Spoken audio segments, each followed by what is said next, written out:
नमः पार्वतीपतये नमः। हर हर महादेव शंभो शंकर भगवान की जय। ओम नमः शिवाय नमो नमः। वशिष्ठ जी के समझाने पर हिमाचल द्वारा गिरजा का विवाह भगवान शंकर से करने को सहमत होना। राजा हिमाचल ने महर्षि वशिष्ठ जी से कहा कि ऋषिराज, आपकी कृपा से मेरा सब जो संशय था वो सब मिट गया है। अब मैं भगवान शंकर को भली भांति समझ गया। मेरा सब कुछ भगवान शंकर जी का है। अब जो मेरे अंदर जो मैं भ्रमित हो गया था वो सब भ्रम दूर हो गया है और जो कुछ मेरा है वो सब भगवान शंकर का है। मैं अब अपनी पुत्री गिरजा का विवाह भगवान शंकर से करने के लिए पूर्ण रूप से तैयार हूं। इसमें कोई भी संशय नहीं। सप्तऋषि शैलराज की बात सुनकर गदगद हो गए। उन्होंने कहा, शैलराज तुम धन्य हो, हे हिमाचल तुम धन्य हो। हम तो यही कहेंगे कि तुम दाता हो और भगवान शंकर महाराज भिखारी है।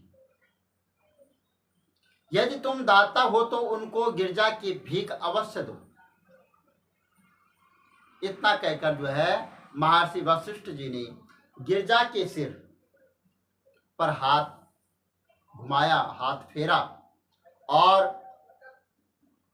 कहा, पुत्री तुम्हारा मंगल हो। उधर अरुंधति ने भी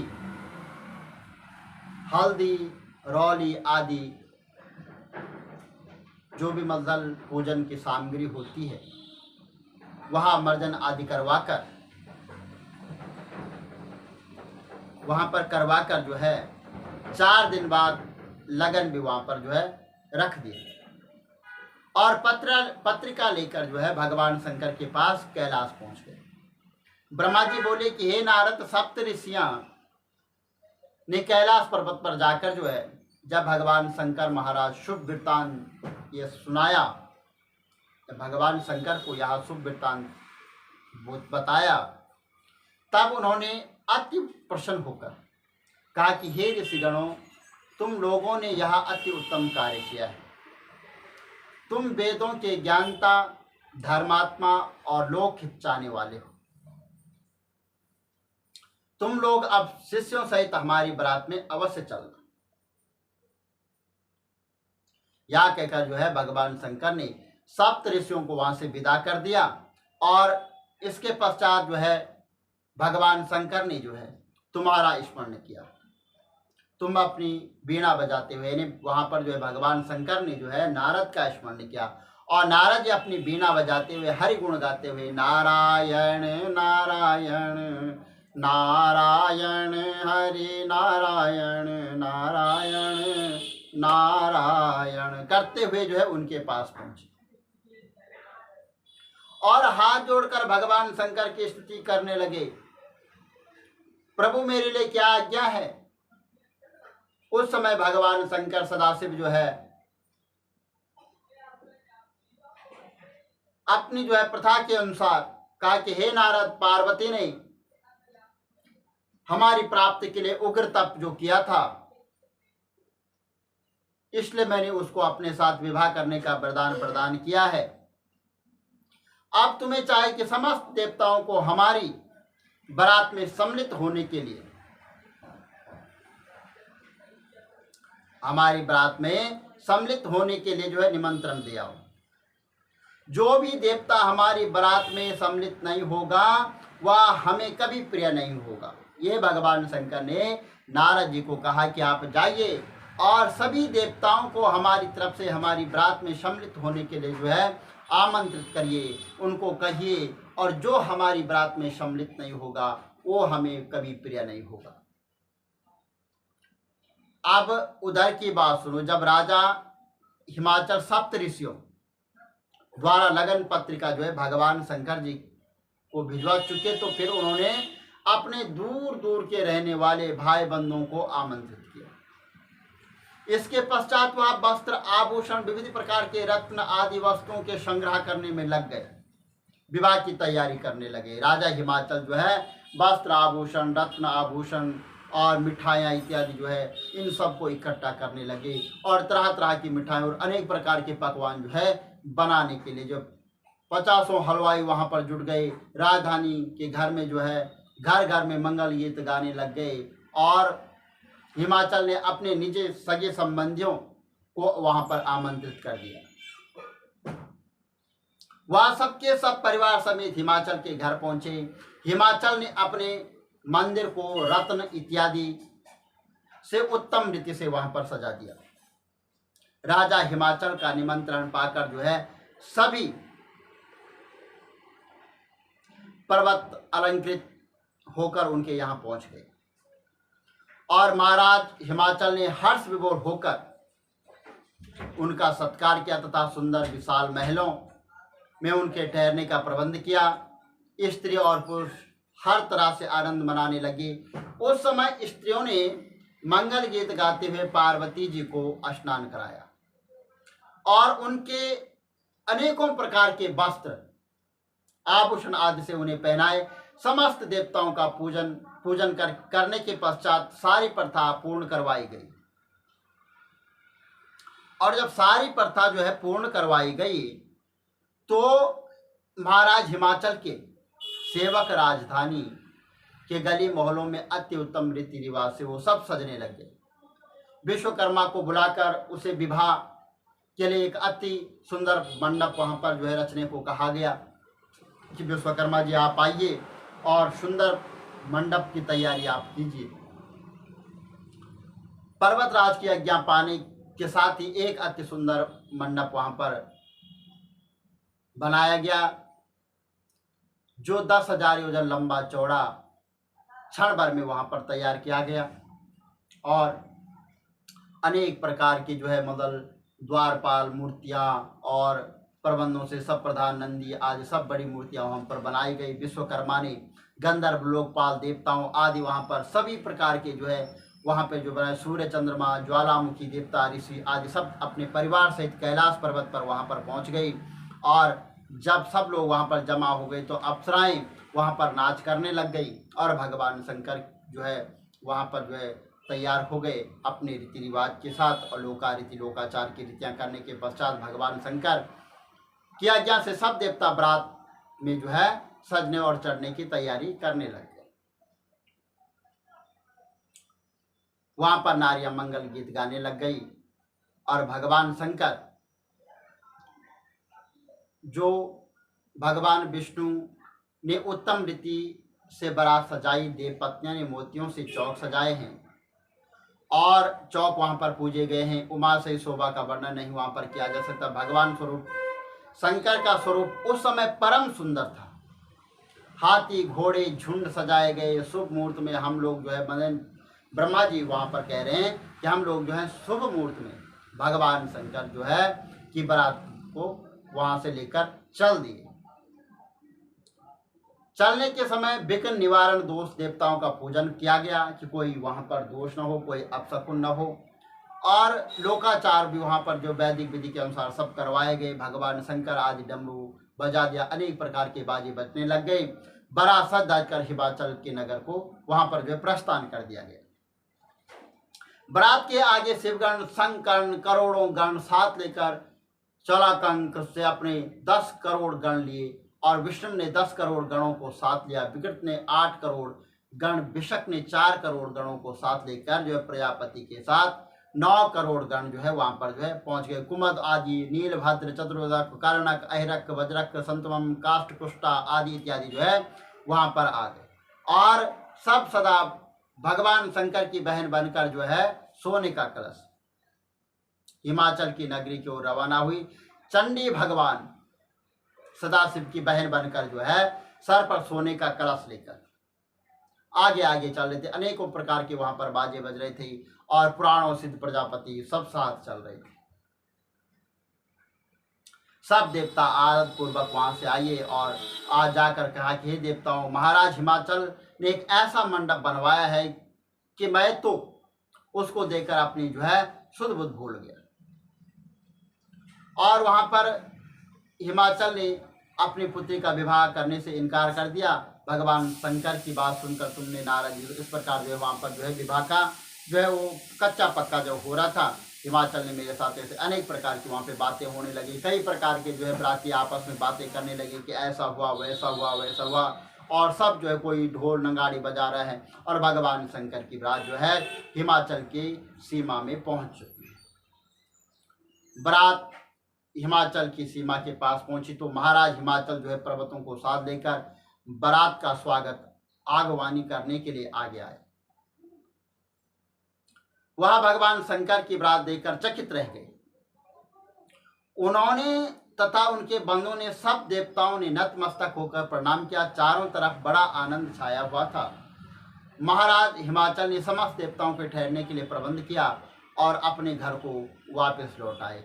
घर आकर उन्होंने वेदी के निकट बैठकर स्नान किया और ब्राह्मण को दान पुण्य करने के पश्चात पुत्रों को बुलाकर कहा कि भगवान शंकर के पास जाकर कहो कि हमारे पिताजी राजा हिमाचल जो है अपने बंधुओं के साथ मिलनी करने के वास्ते आप लोगों की प्रतीक्षा कर रहे हैं। अतः आप बारात लेकर मेरे घर पधारिए। महाराज हिमाचल के पुत्रों ने अपने पिता के कहे हुए अनुसार भगवान शंकर के पास जाकर सेवा में निवेदित कर भगवान शंकर जी महाराज से कहा कि अपने पिता से कह दो कि हम शीघ्र ही आ रहे हैं। भगवान शंकर ने कहा कि अपने पिता को कहो कि हम शीघ्र आ रहे हैं। उस समय मेनका ने तुम्हें बुलाया और कहा कि हे नारद जी, जिन शिव को तुम पूर्ण ब्रह्मा कहते थे और सबसे श्रेष्ठ कहते थे, उन जमाता को देखने के बाद ही मैं स्वयं कार्रवाई करूंगी। इस प्रकार मेनका ने राजमद में होकर अपने मन में घमंड को स्थान दे दिया।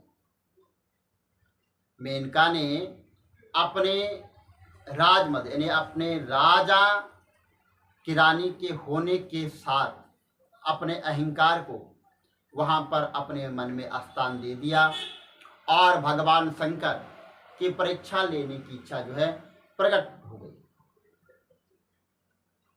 भगवान शंकर ने जब यह चरित्र को जाना तो वह अत्यंत क्रोधित हो गए और विचार करने लगे, कम बुद्धि वाली स्त्री मेनका ने मेरी पहले भी कई परीक्षा ली है अथवा इसको अभी तक समझ नहीं आई, इसलिए अब की बार मैं कुछ और ही चरित्र करूंगा। यहां पर भगवान शंकर क्रोधित हो। यह विचार कर भगवान शंकर ने भगवान विष्णु को अपने पास बुलाकर कहा, हे विष्णु जी, तुम और ब्रह्मा हमारे परम हितैषी हैं और तुमसे मैं ब्रह्मा जी से बढ़कर हमें कोई प्यारा नहीं है और अब तुम दोनों ही हमारी आज्ञा है कि सब देवता अपनी सेना लेकर महाराज हिमाचल के दरवाजे पर पहुंचे। मैं सबसे पीछे आऊंगा। हे नारद, भगवान विष्णु ने यह बात हम सबको कह सुनाई और हम लोग भगवान शंकर की इच्छा अनुसार अलग अलग होकर चले। महाराज हिमाचल के महल में प्रविष्ट होने लगे। उस समय बारात की धूमधाम देखकर मेनका अपने मन में अत्यंत प्रसन्न हो रही थी। उस समय उसकी यह दशा हो रही थी कि जिस देवता को देखती उसी को ही पार्वती का पति समझने लगी। हे नारद, जब मेनका ने गंधर्वों के राजा वसु को देखा तो उसने तुमसे पूछा, नारद जी, क्या यही शिव है? इस पर तुमने कहा, नहीं, यहाँ तो उनके गण हैं। इसके पश्चात जब मणिग्रीव, डिगिन, यम, नितुष, वरुण, वायु, कुबेर, ईशान, इंद्र आदि आए तो मेनका उन्हें देखकर प्रसन्न किया और यह मेनका ने विचार किया कि जिस शिव के गण इतने सुंदर हैं वह कितने सुंदर होंगे।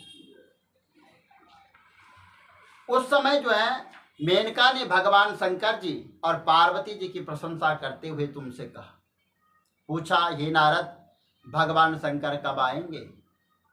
ठीक उसी समय भगवान शंकर का भी आना हुआ और मेनका से कहा, लो यहाँ देख लो, यह भगवान शंकर महाराज हैं। अब मेनका शिव माया से मोहित हो गई और उनकी दृष्टि को धोखा हो गया और भगवान की माया में फंस गई। वहां बस मेनका तो भगवान शंकर जी को देखने के साथ ही सिरहा उठी। उसने देखा कि भगवान शंकर के साथ बहुत ही प्रेत है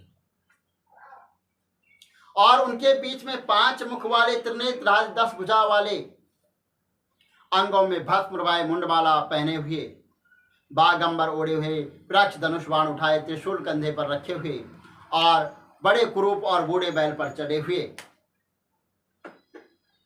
भगवान शंकर उसे जो है दिखाई दिए। भगवान शंकर का यह रूप देखकर जो है मेनका अत्यंत भयभीत हो गई। उस समय तुमने कहा, मेनका भगवान शंकर का स्वरूप क्यों नहीं देखती। तुम्हारी बात सुनकर भगवान शंकर का भयंकर रूप देखकर कटी हुई लता के समान जो है द्रम से जो है पृथ्वी पर मेनका गिर पड़ी और मूर्छित हो गई। यह देखकर राजमहल में कोलाहल मच गया। दासियां दौड़ी और मेनका को औषधि इत्यादि सुंघाई और मूर्छा को दूर किया। मूर्छा से जाकर मेनका रोने लग गई।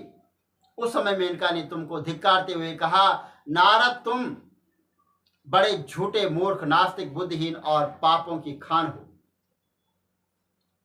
लोग तुम्हें यूं ही भगवान श्री विष्णु का भक्त कहते हैं। तुम मेरी आंखों के सामने से हट जाओ, मैं तुम्हें देखना नहीं चाहती। तुमने यह बात बहुत बुरी की है, जो मेरी कन्या को बहका दिया है। तुम्हारे ही कारण आज शिव भूत प्रेतों की बारात मेरे दरवाजे पर लाया है। मेरे और हिमाचल के जीवन को तुम इस शिव ने ही बर्बाद कर दिया है। भला वहां सप्त ऋषि और अरुंधति इस समय कहां हैं। उन्होंने मेरे पास आकर तरह तरह के जो है धोखे की बात की थी। अब क्या होगा विधाता, मैं क्या करूं, कौन मुझे इस अपार दुख से छुड़ाएगा। मेरा जीवन तथा कुल दोनों का नाश हो गया है। अब मैं तो किसी को मुंह दिखाने योग्य नहीं रही। ये यहां पर मेनका जो है कहने लगी। लोग मुझे क्या कहेंगे, किसको कन्या दे डाली, हे विधाता यह क्या हुआ। इसके बाद मेनका ने पार्वती जी को अपने पास बुलाकर कहा कि हे पुत्री, तूने वन में जाकर क्या किया, जो हंस को त्याग कर कौवे से प्रेम कर दिया है। चंदन को छोड़कर काठ को अपने शरीर पर लगाया, झुकने के लिए तुमने सूर्य को भुला दिया है। गंगा जल को त्याग कर कुएं का जल पी लिया है। इंद्रादि देवताओं को छोड़कर नारद की बातों में आकर महाक्रूप और शिव के पीछे कठोर तप करके तुम मरती रही। भला तुम्हें दुख रूपी समुद्र से पार करने वाला कौन है। न जाने या किस कर्म का फल हमें भोगना पड़ रहा है। यह न जाने किस कर्म का फल हमें मिला है कि हमने बड़े प्रेम से पुत्री के लिए तपस्या की, सो बदले में हमें ऐसा दूल्हा प्राप्त हुआ है। यह कहकर मेनका मूर्छित होकर पृथ्वी पर फिर गिर पड़ गई। उसके पश्चात चैतन्य नाना प्रकार के विलाप करते हुए पार्वती जी से कहने लगी, चाहे मेरे कुल में भले ही दाग लग जाए, लेकिन मैं जीते जी तुझे शिव की कभी न होने दूंगी। पार्वती, मैं तुझे लेकर कुएं में कूद पड़ूंगी, लेकिन किसी भी अवस्था में तेरा विवाह शिव के साथ नहीं होने दूंगी। महाराज हिमाचल ने बड़ी मूर्खता की है, जो उन्होंने नारद का विश्वास कर लिया है। यह कहकर रोती हुई मेनका पृथ्वी पर फिर गिर पड़ी और अत्यंत दुखी मेनका की यह दशा देखकर सारे नगर में उदासी छा गई। बहुत से देवता मेनका के पास पहुंचकर उसे कई तरह अनेक प्रकार से समझाने लग गए। तुम यह क्या कर रही हो, तुम समाज को अशुभ बनाना चाहती हो। नारद की बातें सुनकर मेनका ने उनको जली कटी सुनाकर लौटा दिया। देवर्षि नारद ने मेनका से कहा, मेनका तुम्हारी बुद्धि क्यों नष्ट हो गई है। या भगवान शंकर पार ब्रह्मा हैं। तुम इनके अद्भुत शरीर को देखकर किसी प्रकार का संशय न करो और विवाह को प्रसन्नता पूर्वक करने के लिए तैयार हो जाओ। तुम्हारी बात सुनकर मेनका ने तुम्हें भी अपने से अलग कर दिया। उस समय अर्धंती के साथ सप्तऋषि भी आकर मेनका को बहुत समझाया, परंतु क्रोध में भरी हुई मेनका ने उन सब को बाहर निकाल दिया। और उसके पश्चात मेनका के पास ब्रह्मा जी मेनका के पास गए, उनको समझाने का प्रयत्न किया, लेकिन वहां पर उसने मुझे भी वहां से, ब्रह्मा जी को भी वहां से हटा दिया। बाद में महाराज हिमाचल ने मेनका के पास जाकर इस प्रकार समझाया, और तीनों लोकों के स्वामी भगवान शंकर मेरे दरवाजे पर आए हुए हैं। वेद कहते हैं कि भगवान शंकर जी महाराज के समान दूसरा कोई नहीं है। एक बार पहले भी भगवान शंकर महाराज जी नट का रूप धारण करके हिमाचलपुर में आए थे। उस समय उन्होंने अपने नृत्य और गान से सब लोगों को मोहित कर लिया था। यह विचार कर तुम किसी प्रकार की चिंता न करो और संशय व भयम छोड़कर विधिवत विवाह संस्कार को पूर्ण करो। इस प्रकार जो है महाराज हिमाचल ने मेनका को बहुत समझाया, लेकिन मेनका तो उस समय मारे क्रोध के भड़क रही थी। उसने कहा, चाहे तुम पार्वती को पर्वत के नीचे फेंक दो या समुद्र में फेंक दो, मैं इसका विवाह शिव से कदापि नहीं करूंगी। यह सुनकर पार्वती जी अपने आप ही बोल उठी, हे माता, मैं भगवान शंकर जी महाराज के अतिरिक्त और किसी के साथ विवाह नहीं करूंगी। मुझे उनके अलावा और किसी की पत्नी नहीं बनना है, और मुझे उनकी पत्नी बनना है। वही मेरे पति बनकर इस संसार का भला करेंगे। पार्वती जी की बात सुनकर मेनका की क्रोध अग्नि और भी भड़क गई, और उसने पार्वती जी को पकड़कर जो है खूब कई प्रकार की वहां पे बातें सुनाई, कहा, और मेनका ने हाथ छुड़ाकर वहां उनको भगा दिया। उस समय मेनका क्रोध ठंडा नहीं हुआ था। तब भगवान विष्णु स्वयं मेनका को समझाने के लिए महाराज हिमाचल के पास पहुंचे। बोलो शंकर भगवान की जय। नमः पार्वती पतये नमः।